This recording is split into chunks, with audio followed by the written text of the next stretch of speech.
going to get this rolling. So just go ahead and hit OK that you're okay with being, that this is being recorded and you're participating. Well, welcome everybody to CDFA's first ever Autism Acceptance Month event. It's really exciting for us to be here and have the speakers that we do. I am Justin Hopper. I'm the Chief of Civil Rights for CDFA. I'm also the chair for our Disability Advisory Committee for this year. And then with me, I have Madison McMahon. She's also with the Office of Civil Rights, and she is our secretary / treasurer for the DAC and helped us plan all of this. Also, Jessica Billingsley, she's kind of our hype person for the DAC, which we appreciate, and she works out all the logistics for us, and we really appreciate her work on this. But the whole reason you're here isn't just to hear us and know who the DAC is, even though, we hope that some of you folks end up joining our committee as we move forward. But we do have some speakers from Autism Speaks. They are going to be talking today about what our agenda is, what's autism, and then we also have a personal story from CDFA's own Mandy Murray from our animal health branch. So welcome everyone. We do have a lot of CDFA people here today, and we do have folks from other departments. And so thank you so much for joining us today. It's so great to have you here to celebrate Autism Acceptance Month along with our department, because it's important that folks who are on the spectrum are accepted, not just in society at large, but in our workplaces. And we do have folks that probably work for departments that have a degree of autism that we don't even know. And so, we really want to welcome them and be as inclusive as possible to those folks in our workplaces.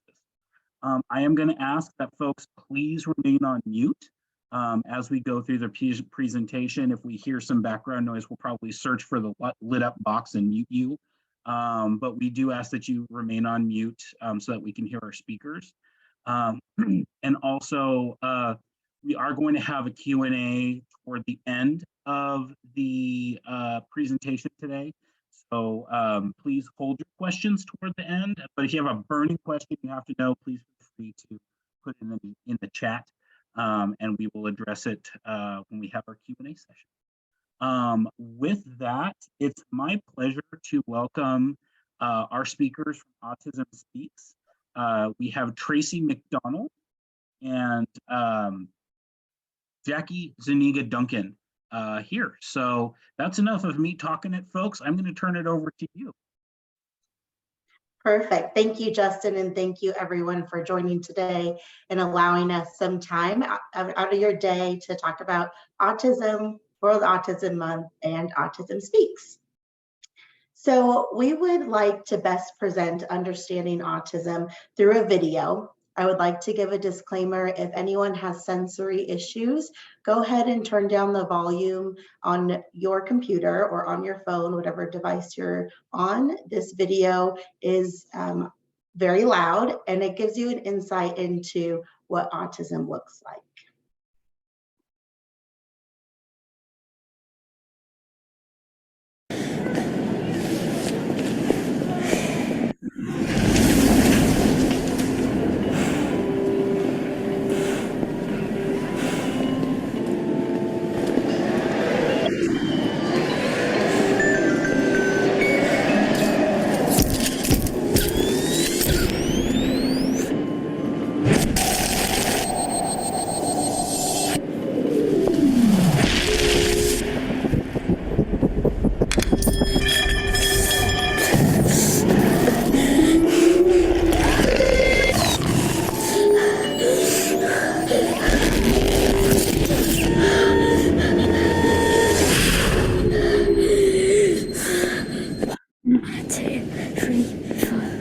Six, 7, 8, 9.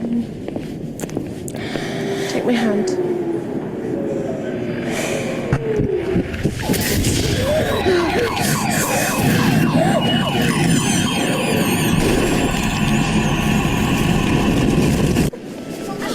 No, it's fine, isn't it? It's fine. I'm not. naughty. I'm autistic and I just get too much information.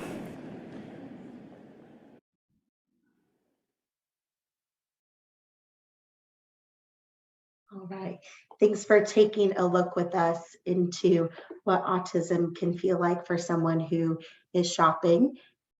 In that scenario, you heard things like plastic bags and heels clicking throughout the mall there. And it can be very overwhelming for those with autism.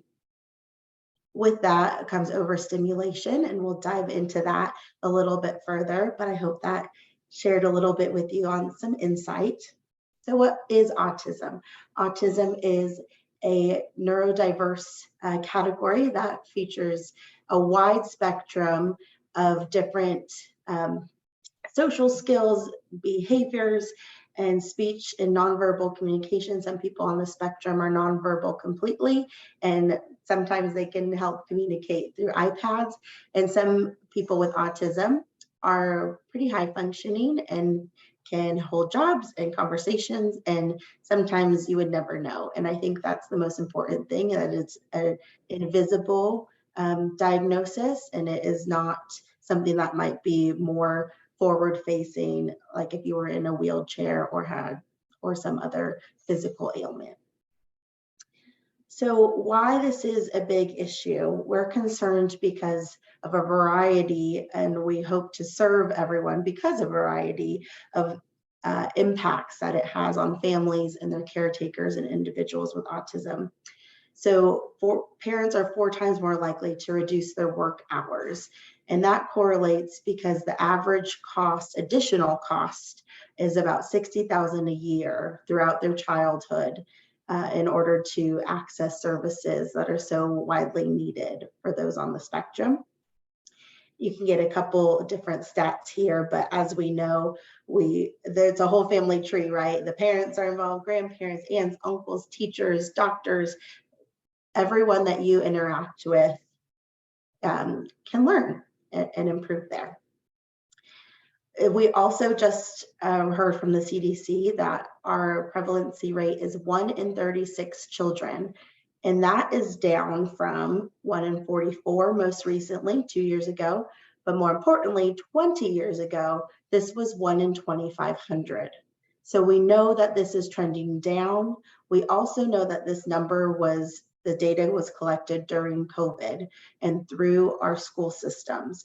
And through our school systems during COVID weren't as easily accessible as they normally are.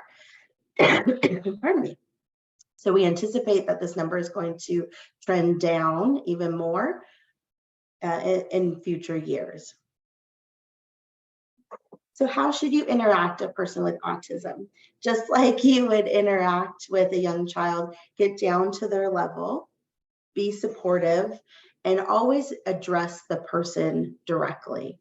A lot of times it's a kind of inherent nature to talk to the parents or a caretaker that's surrounding them, but we really encourage talking to the person with autism. They often have a lot to say, even if it's not words.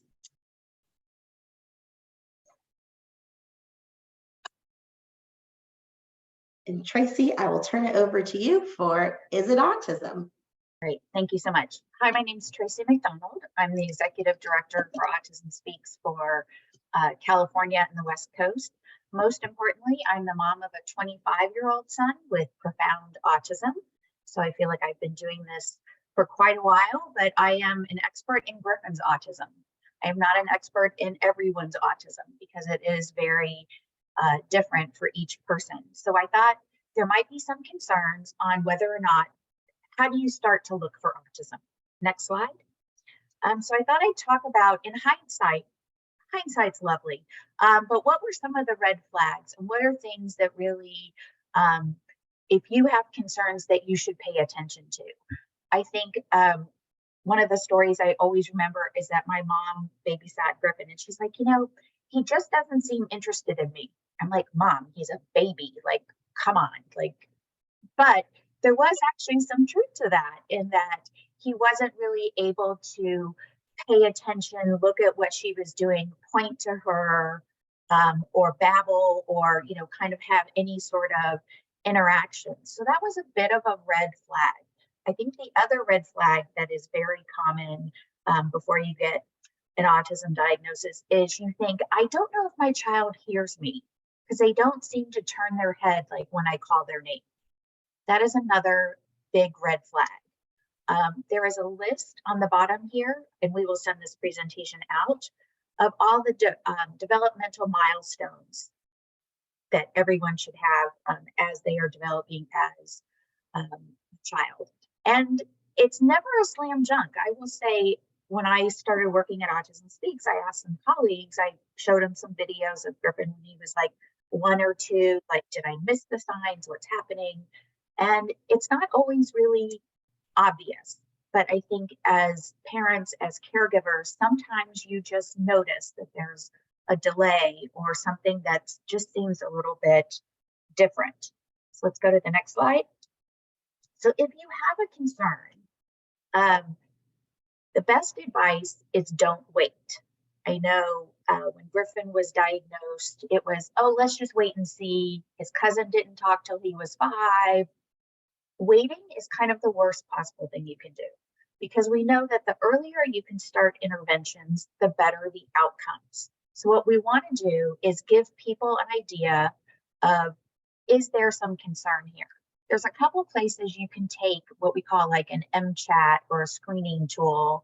It's online, completely free. It's like 20 questions. I did happen to go through it to see like if Griffin would still qualify. Yeah, he was like 19 out of 20, but it's pretty accurate. And what's nice about this, and things have probably changed, hopefully gotten much better, but what's nice is that when you go to the doctor, you can say, I think something's going on. Like he's not developing in the way that I think he should be, or he's not hitting his milestones. And a lot of times, 2 decades ago, all the pediatricians would be like, oh, mom's just paranoid. Well, moms and dads know their children really well. And this is kind of the first step of the journey, that you have to advocate for your child. And taking these quizzes, I think, is a great way to kind of say, look, here are my specific concerns. I think the hard part with autism is you don't know what you don't know. So you don't always think to go into the doctor and be like, hey, I think my child has autism. Like, here's some of the issues that we're having. Take really good notes.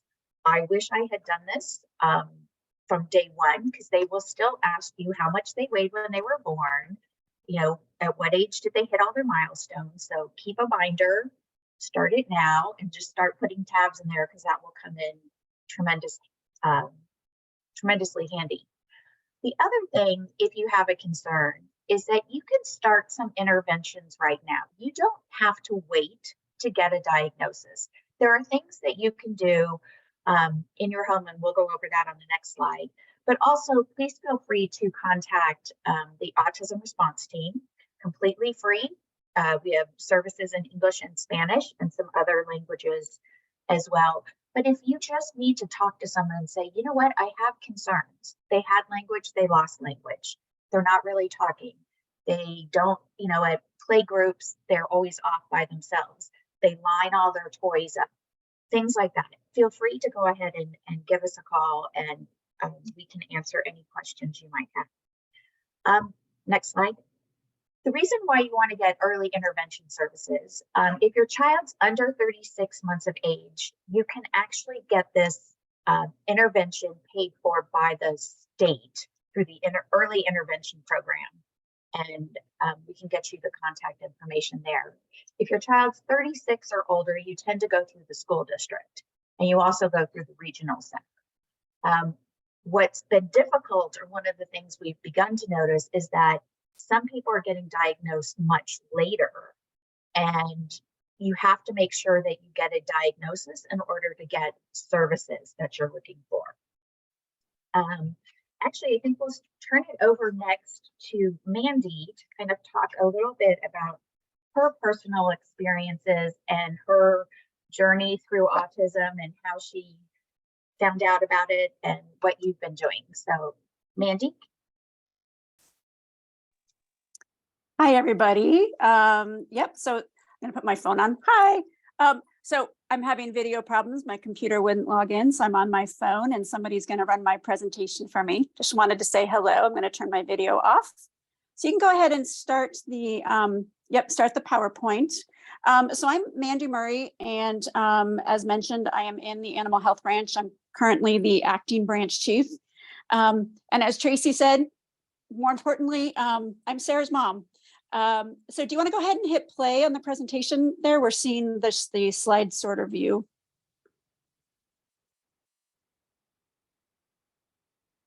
Present buttons in the upper right corner.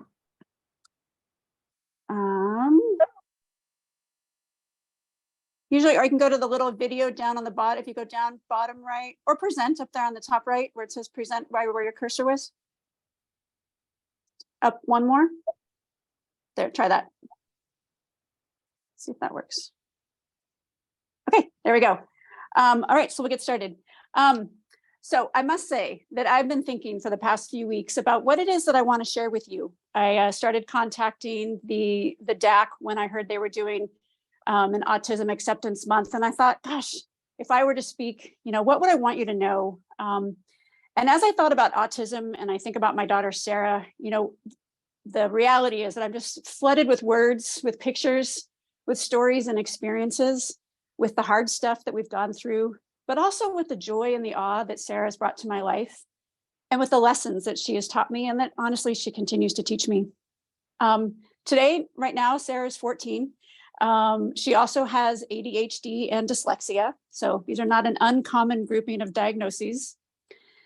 And before I get started, I really want to be clear on one point, that what I'm going to share with you today are my experiences, as Tracy said. We can only know our own children and our own experience with autism. And more importantly, this is not Sarah's story or her experience with it.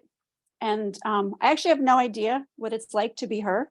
I hope that one day she can tell me, but we're not there yet. Next slide, please.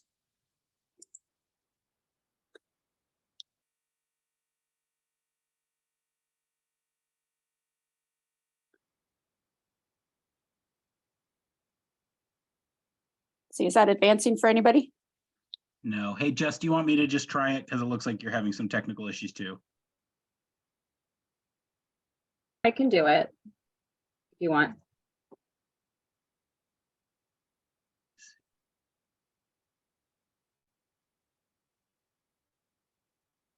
I've got it pulled up. Jess, go ahead and stop sharing. I'll share my screen. Sorry, everybody. This is what happens when you have last minute technical issues. Here we go. Cool. Or as I say, there you go. Perfect. Yeah, this is what it's like when you have autism. You just learn to be flexible and go with the flow. Exactly. So Sarah communicates, and she can be quite social. She's quite verbal. She has an exceptional vocabulary. I will say she did have a speech delay when she was younger, and that was one of the first things that we saw with her. And that was the start of our therapy journey. And she also developed a very unusual speech pattern where she would leave off the first syllable of her words. And so I was often the only person who could actually understand her. Today, she verbally communicates really well. She figured out those sounds. She's at grade level mainstream education, and she has friends. But she will say, you know what, I don't like human interaction. Being with people is exhausting. When she comes home from school, she goes to her room for a few hours, turns the lights off, shades are drawn, she gets under her covers, headphones on, and just listens to music. And I've come to realize the importance of that quiet time and that downtime for her. Next slide, please.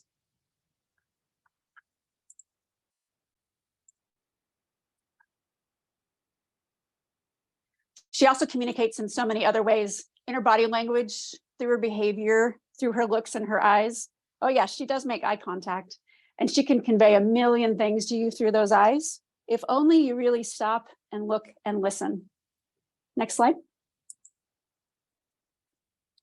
Sarah has an extraordinarily keen eyesight and hearing. She can find ladybugs on a beach. Did you know that ladybugs can be found on the beach? I certainly didn't.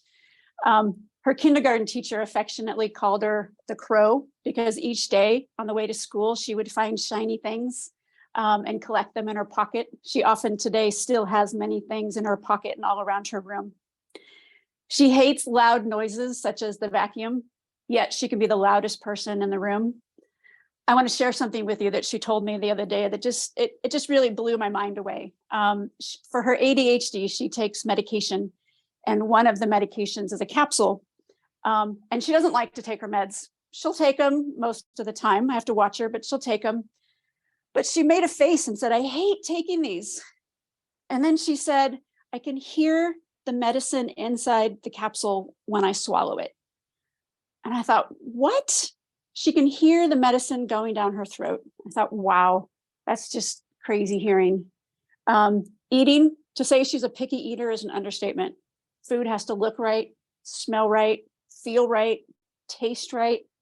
And the hard part is that quote unquote right is always a moving target. So I've realized she sees things that I can't see. She hears things that I can't hear. She smells things that I can't smell. She experiences the world in a very, very different way than I do. Next slide.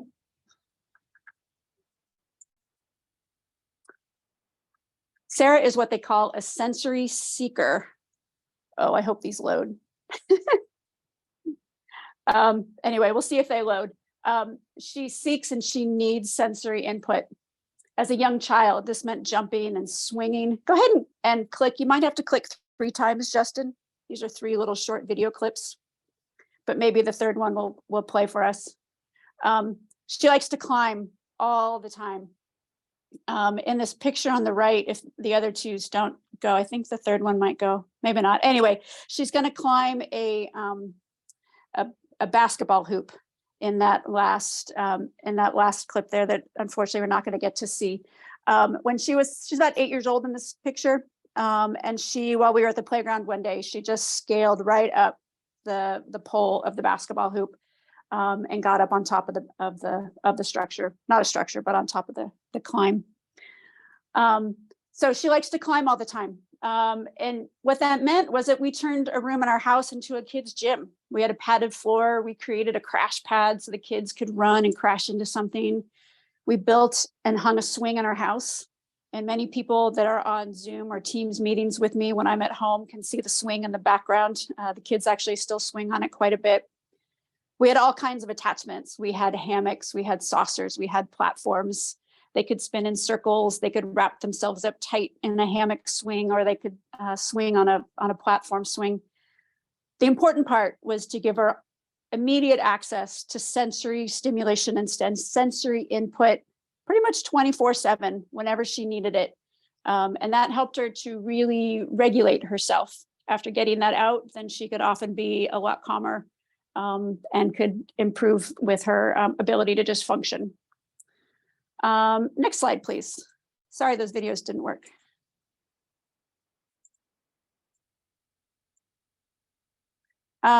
Sarah's obsession or area of focus. So we often talk about that with kids on the spectrum. I would say collections of any kind. She can't have just one of something. If you buy one toy and there are 5 different kinds of rabbits, she needs all 5 of them. She also really loves animals, but it wasn't your run-of-the-mill animal. She started with snails, as you can see over there on the left. She went around my garden and picked up all the snails and brought them into one place, which I was very happy about for my garden. She then turned her focus to ladybugs and other insects like butterflies, moths, dragonflies, praying mantis. And what's amazing is that she can stalk and hunt butterflies and dragonflies for hours, sometimes in 100+ degree weather. And she can ever so slowly and carefully reach out and catch a dragonfly with her fingers while it is sitting on a plant. Next slide, please. From insects, she's moved on to bigger animals, chickens, lizards. In the wild, she loves to catch bluebellies or the western fence lizard. As you can see, what she does is she lines up her lizards. Amazingly, they always stay there. So we call her the lizard whisperer. She's occasionally caught hummingbirds, pigeons, turtles, frogs. She actually one day caught a duckling at the UC Davis Arboretum. Although Mama Duck, I can tell you, was not very happy about that and chased her around the pond. Looking for lizards and bugs is one of Sarah's primary kind of calming or regulating activities. Whenever she gets super stressed, we go on a bug hunt. Next slide. And she loves bearded dragons. These have become one of her primary pets and really one of her favorite pets. Next slide.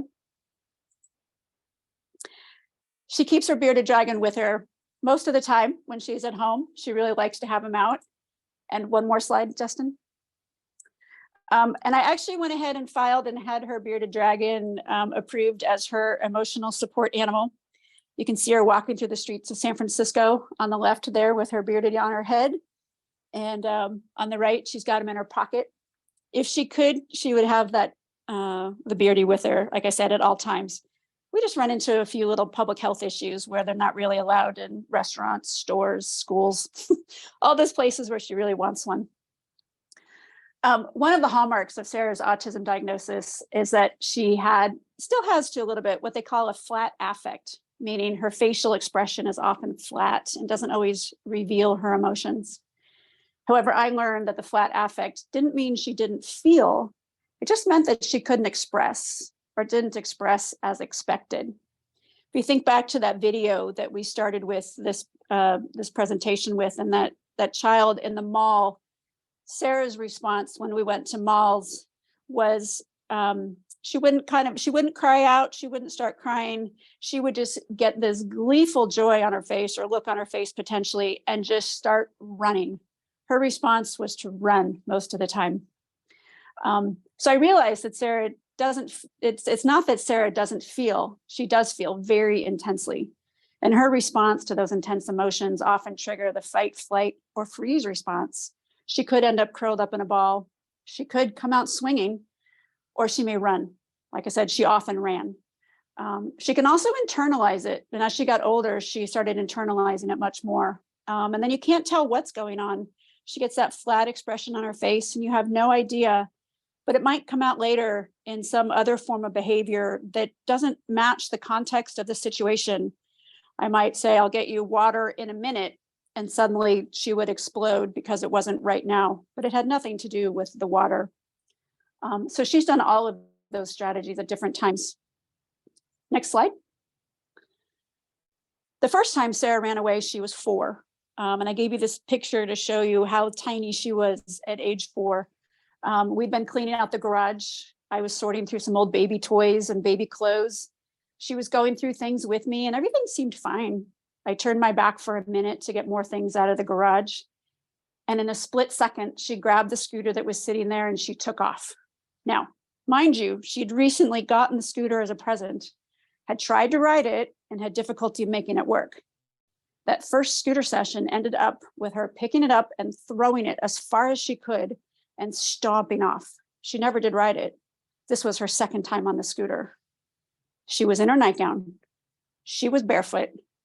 She was 4 years old and she was gone. It took us an hour to find her. She had ridden over to the local Nugget grocery store about half mile away and wandered around the store. Next slide. It was clear to me that we needed help. She could be larger than life until she crashed with her chewy fidget in her mouth. She was constantly on the move until she needed total seclusion. She was extremely impulsive. She was obsessive about some things and ran away when she couldn't have them. She had a very high pain tolerance and constantly sought out sensations. And she had pica, which is eating things that are inedible.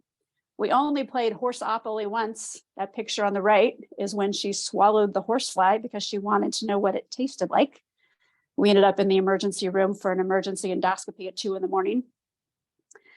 But this was 2013, and the medical community hadn't realized that autistic girls do not present the same way as autistic boys. Turns out that most of the diagnostic tests were created and normalized using young white boys. Guess who doesn't fit? Everyone else. And they all still lag in getting diagnosed. When I first took Sarah to be assessed, I was told she had sensory processing disorder, meaning that she experiences things differently. But we can't really call it that because that diagnosis doesn't actually exist as an official diagnosis. But we suggest you go get some occupational therapy.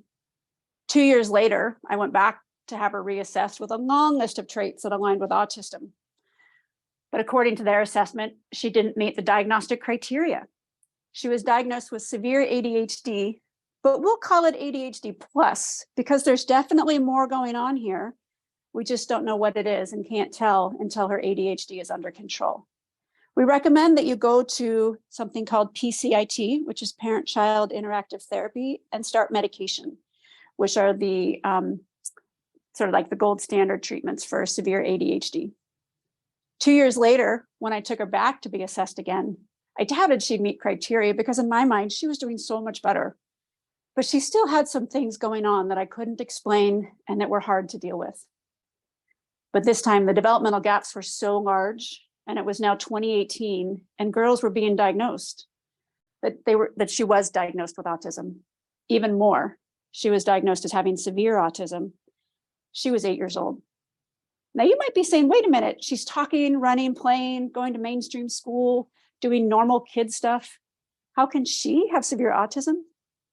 The level of autism is a gauge of the amount of support that is needed for an autistic person to function in everyday life. Sarah needed a lot of support to do daily things, support to stay emotionally regulated, and support to stay safe. This support was needed both at home and at school. With the diagnosis, I felt relief because with the diagnosis, doors opened up that provided support both at home and at school. I also felt validated. This was really hard, and I was exhausted for a good reason. I had been the one who was primarily providing all of that severe level of support for her. I had been blamed and shamed by the teachers and doctors who said just set boundaries or give her consequences. Family tried, but they couldn't always understand. But I would look at Sarah. I would see her, I would hear her, and I just knew this wasn't about boundaries or consequences. This was much more than that. Next slide. So what resources or services did we use? As I mentioned, Sarah had speech therapy from age 2 on. She still has a form of it, a language therapy or social skills class to this day. Her type of speech therapy evolved with her as she learned more things. It started with sounds. Did you know that there are actually 32 different sounds associated with the letter R? She had to learn them one by one. One of the ways her autism affects her is that she can't take a situation from one step to the other intuitively. She needs to learn each thing one step at a time. So then she had to learn sound patterns and syllables, and then on to how to have a conversation. How do you have a back and forth conversation and ask people questions and show interest? For the other therapies and services, I really took a whole family approach. The therapists I took Sarah to weren't focused on fixing Sarah. Looking back, I would say more than anything, they were helping us adults learn how to listen and understand what Sarah was trying to say.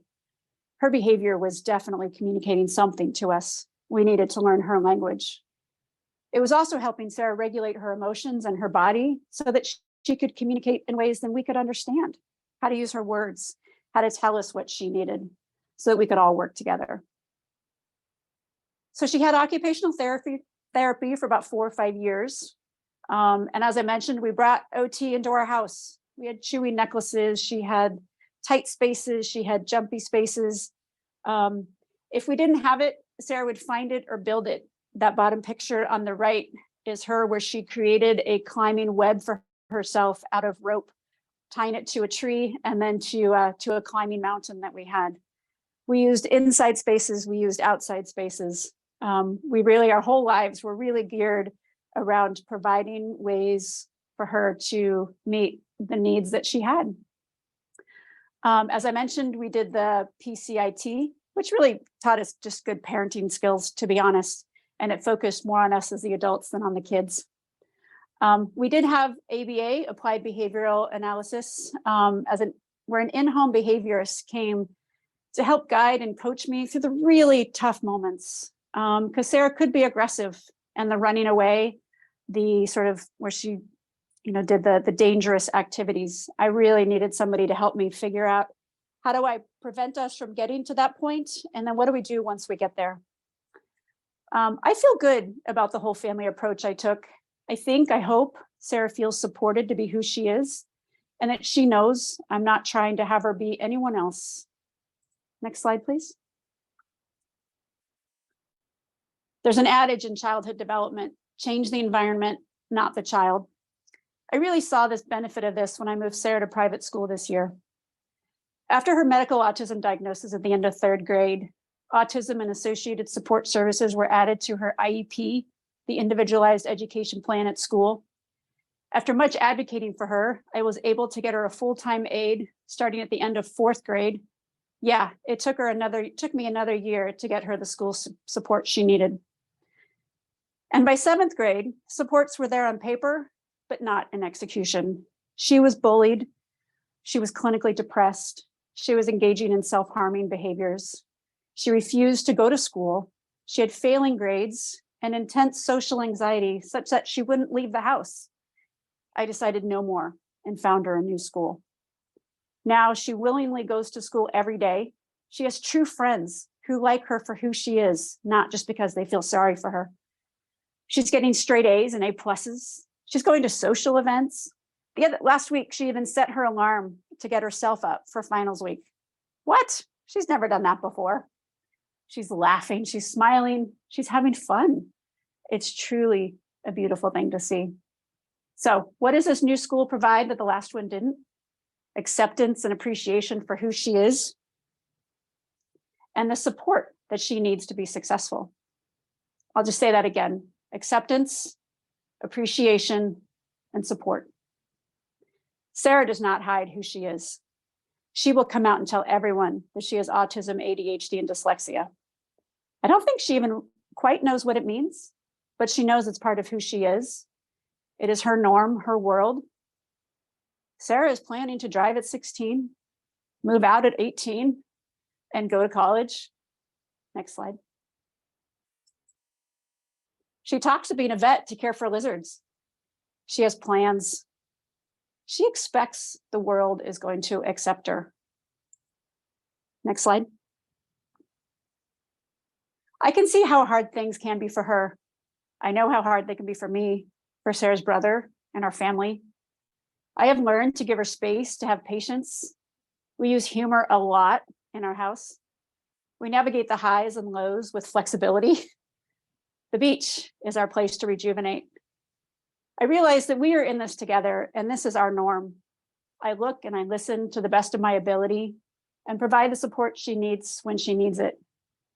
I see her, I accept her, I support her, I fight for her. Next slide. And for those who don't accept her as she is, and there have been many, all I can say is they are missing out. And to all of us, watch out. She and others like her are here, and she demands acceptance on her terms. And last slide. And this kind of sums it up for me. So, I enjoy those 45 seconds when they come and things feel really good. And, I get the sleep I can and wake up tomorrow and do it all again.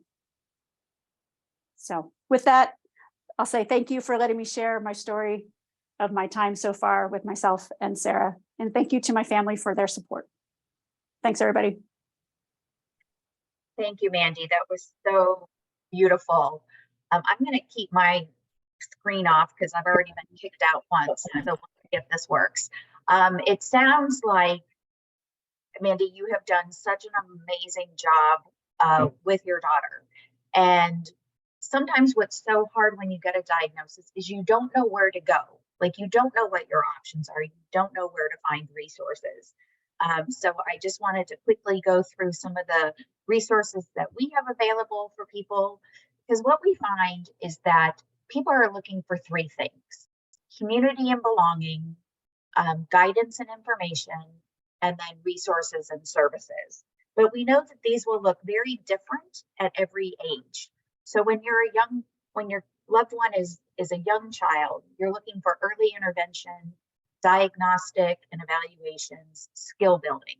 When you're in school, you need things like IEP support, parent groups, recreation, help in healthcare. When you're at the transition age, like 15 to 20, you really want to look at independent living skills, future planning, things like that. And then, of course, as people become adults, things like education, employment, relationships, housing, and transportation. So we know that everyone has very different needs at these different ages. So we wanted to provide the right information for people where they are. Next slide. On our website for Autism Speaks, we have something called My Autism Guide. And what's great about this is you put in your loved one's information, like I would put Griffin 25, high needs, nonverbal. And what it does is it curates all the information that we have on the website that would be important to me, or information that I might need for Griffin. Because early intervention, like we're way past that phase.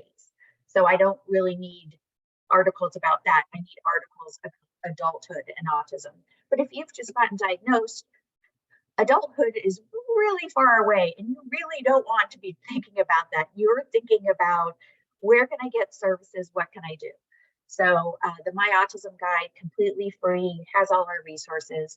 We also have a resource guide where you can put in your address and it will show you all the different categories of all the service providers. I think there's like 54 different topics, whether it's advocacy, education, things like that. I know we moved a couple years ago and I used that just to find local service providers, and it was great. We also offer what we call toolkits.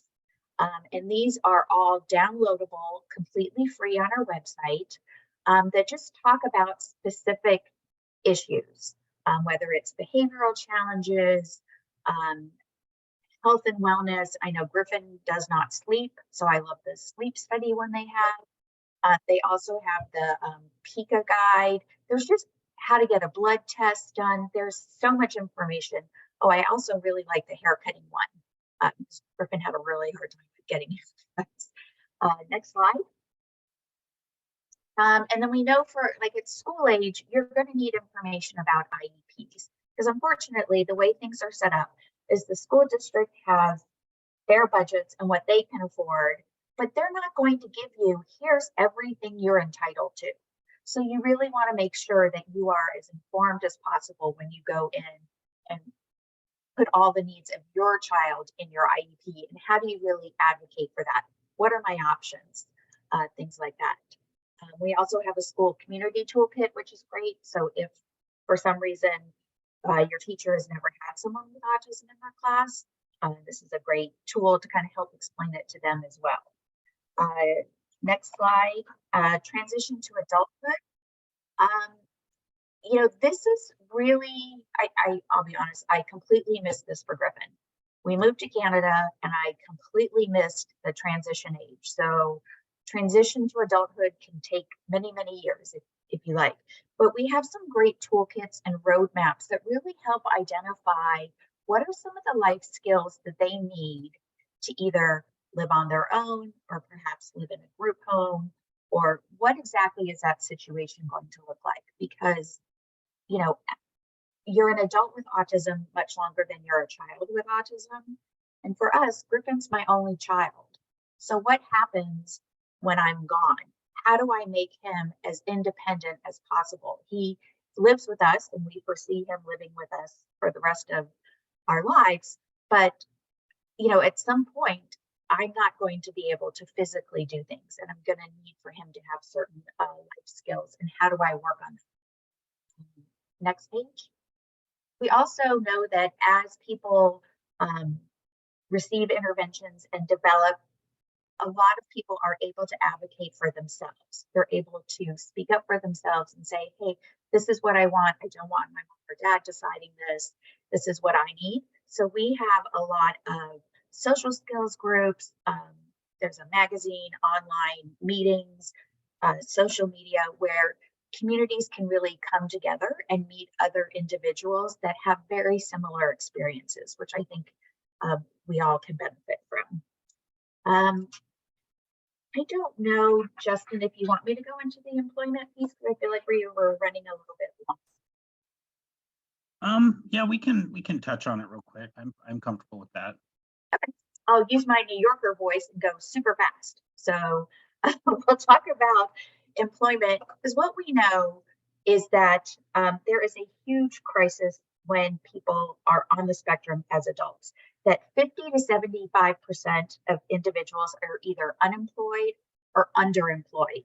And that is a huge issue. So many have so much to give, but they just don't fit in well in a typical work environment. Next, can you do 2 slides forward? And this is, well, there we go. What we learned is that, like anyone, individuals with autism have challenges, but they also have some really great skills. Repetition is great. They sometimes can think outside the box of something that you never would have thought of. Committed and consistent, very task oriented.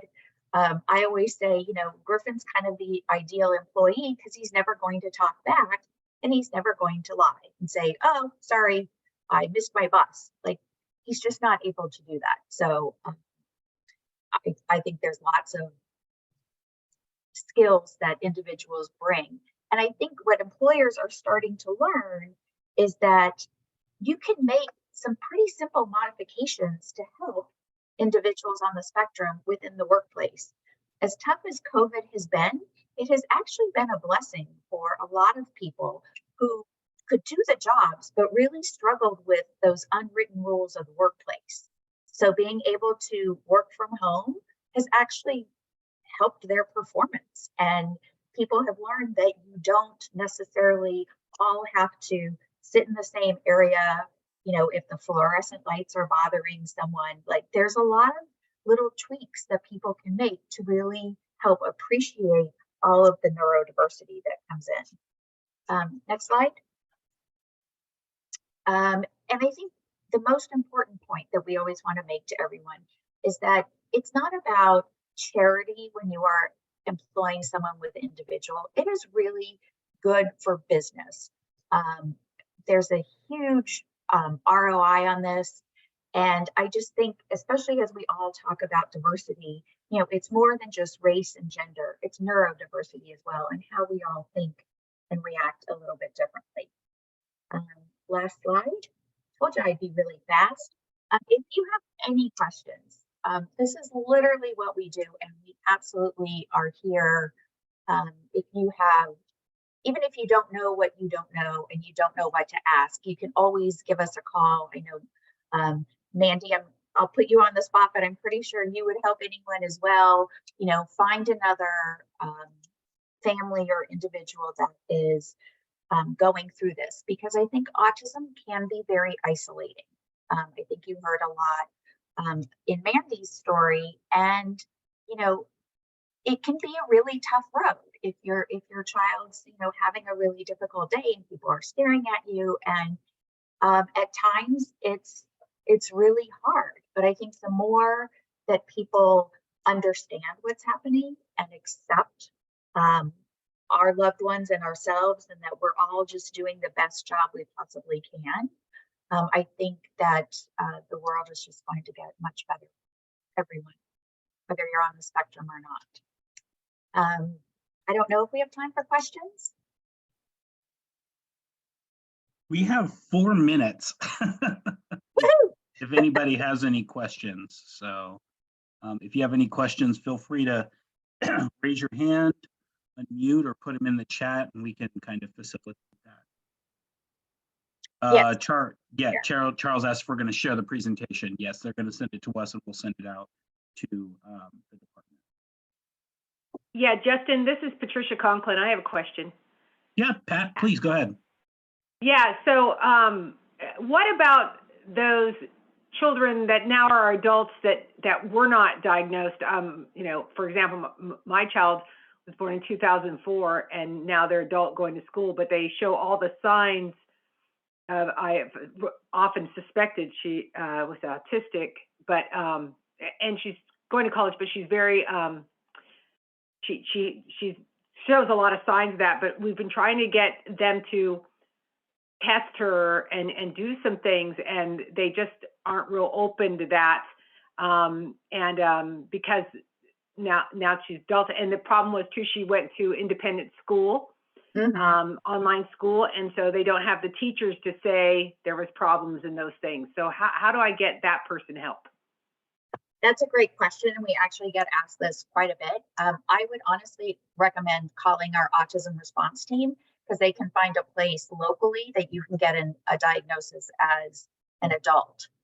What's interesting, or why we talk so much about the transition age, is that, you know, once your children turn 18, they are legal adults. Like I'm a conservator for Griffin because I no longer had access to make any medical decisions for him. Even though he's nonverbal, he's not able to make those decisions for himself, but legally I couldn't make them either. So it is a little bit harder once they go over the age of 18, but there certainly are resources available. And it's not so much about getting the interventions. It's more about understanding like what's going on. We have a great toolkit, like if you've just gotten diagnosed as an adult, which is very different than if you've gotten diagnosed as a child. But I would definitely suggest that you call our autism response team, and they can certainly help guide you and get you a diagnosis. Yeah, because it's very frustrating, because as a child, we just got roadblocks to getting any testing, because the fact was not a traditional school, and they wanted teacher references and all those things, and just kind of roadblocks. So now we're at this point where adulthood and functioning well, but it still would be nice to have some help. Yeah, and especially, you know, what we've noticed, you know, it used to be boys were diagnosed 4 times more often than girls, because girls tend to mask a lot of their autism. It just presents in a very different way. And that's where it's been somewhat difficult for girls to get the diagnosis as opposed to boys. Thank you. You're welcome. Thanks for the question. Are there any other questions, or you can feel free to come off mute, raise your hand, or put it in the chat? Well, I'm not seeing anything or hearing anything. I want to thank Jackie and Tracy so much for being here from Autism Speaks, talking with us and educating us today. And a very, very special thank you to Mandy Murray for sharing her story with us today, because it was very impactful. And I'm already getting emails and texts from people saying, oh my gosh, that was so great. So Mandy, thank you so much for sharing your story. We really appreciate it. I do want to just cap this off by saying, you know, this whole month we're doing different things at CDFA for Autism Acceptance Month. We're sharing about twice a week some TED Talks with folks that share information and theories and ideas and just great stuff for you to watch. Some are 10 minutes, some are 20 minutes. So take that time to take a look at those. They've got some great information. Also, next week on the 17th, we are doing our Autism Acceptance Film Festival, where we will be sharing short films about autism. If you are inclined to be there in person, you can come to CDFA headquarters and join us. If you're from outside of the department or not working at headquarters, we have our our auditorium, reserved. Seating, everything. Come there, join us to celebrate autism acceptance. We'll also have a Zoom link. Hopefully we don't have as many technical issues with that link as we did with this one. But yeah, we would love to have as many people show up to that event as possible. It's during lunch, it's an hour. We'll have some time for debrief at the end. And all of you are welcome to join us either in person or via Zoom. So with that, again, big thanks to Jackie and Tracy and Mandy. And we really appreciate all of you coming to this today as well. Thank you for celebrating Autism Acceptance Month with us at this event today. So thank you very much. Thank you all. Thank you. Thank you.